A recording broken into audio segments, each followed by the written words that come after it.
नमस्कार। आज हम बात करेंगे संगीत की कुछ परिभाषित शब्दावली के बारे में। सबसे पहले हम जानेंगे संगीत किसे कहते हैं। संगीत गायन, वादन और नृत्य, इन तीन कलाओं के सम्मेलन को हम संगीत कहते हैं। ये तीनों ही कलाएं आपस में एक दूसरे पर निर्भर करती हैं।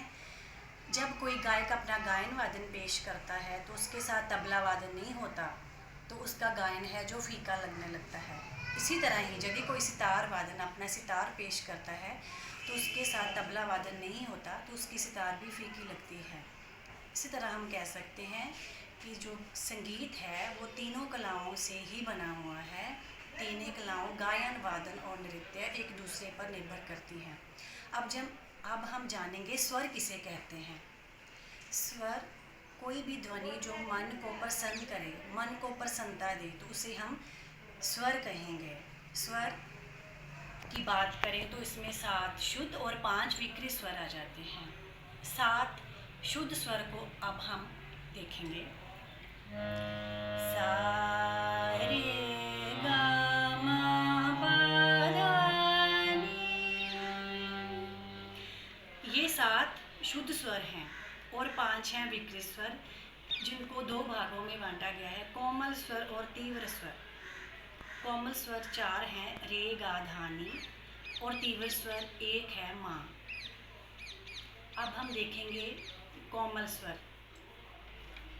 सा रे गा मा पा धा नी सा, सा नी धा पा मा गा रे सा।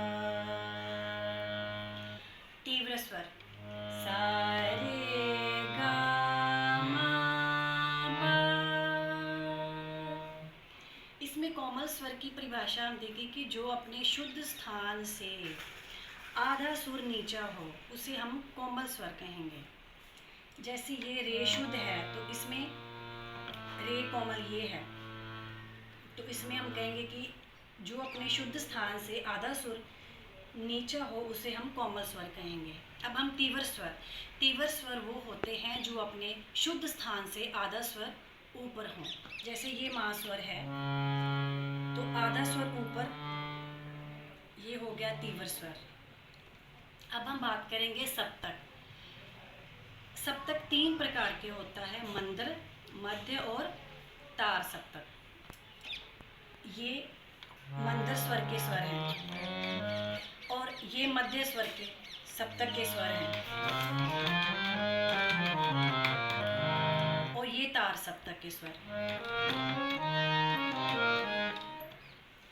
अब हम बात करेंगे मंद्र स्वर के सप्तक। मंद्र स्वर के स्वर जिनके गाते समय हमें गले पे जोर डलता है, हमारे दिल पे जोर डलता है, इनके स्वरों के नीचे निशान होता है। जब हम मध्य स्वर के बारे में बात करते हैं तो मध्य स्वर के जो स्वर होते हैं उनका कोई निशान चिन्ह नहीं होता। जो तार सप्तक के स्वर होते हैं, ऊपरले स्वर होते हैं, इनके ऊपर बिंदी पड़ती है। जब हम इन स्वरों को लगाते हैं तो हमें ज़ोर से आवाज़ लगानी पड़ती है। अब हम आगे बात करेंगे अलंकार किसे कहते हैं।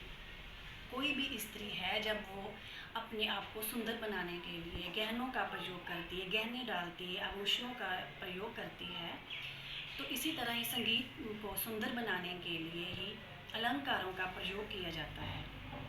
अब हम 1-2 अलंकार गाकर देखेंगे। सा रे गा मा पा धा नी सा, सा नी धा पा मा गा रे सा, सा सा रे गा गा मा मा पा पा धा धा नी नी सा सा, सा सा नी नी धा धा पा पा मा मा गा गा रे सा सा।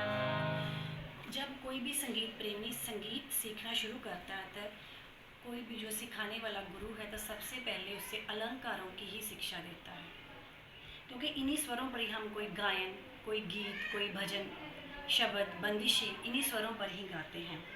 तो अलंकारों के अभ्यास से ही हमारा जो गायन है और अच्छा आगे बढ़ता जाता है। अब हम बात करेंगे आरोह, अवरोह और पकड़ की।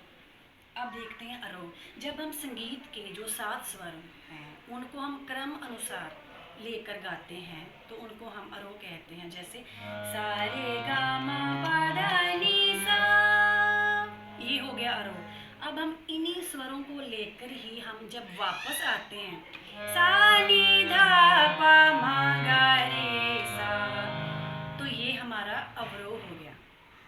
अब हम बात करेंगे पकड़ किसे कहते हैं। जब हम किसी भी राग को गाना होता है, कोई भी गायक मंच प्रदर्शन में कोई भी राग गाता है, तो वो कुछ विशेष स्वर समूह को गाकर ही अपने गायन को शुरू करेगा। जैसे हम राग भैरव को गाना है, प्रस्तुत करना है, तो सबसे पहले हम गा मा धा धा पा, गा मा रे रे सा। अब हम राग भैरव के बारे में देख लिया आपने कि जब हम राग भैरव गा रहे हैं तो उसमें गामा रेसा गामा धा धा पा, इस विशेष स्वर टुकड़े को हमने जब गाया तो हमें पता चल गया कि ये पकड़ है।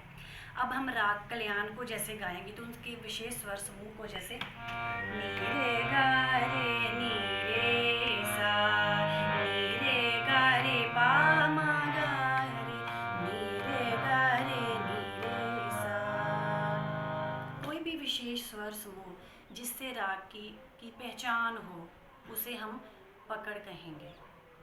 नमस्कार।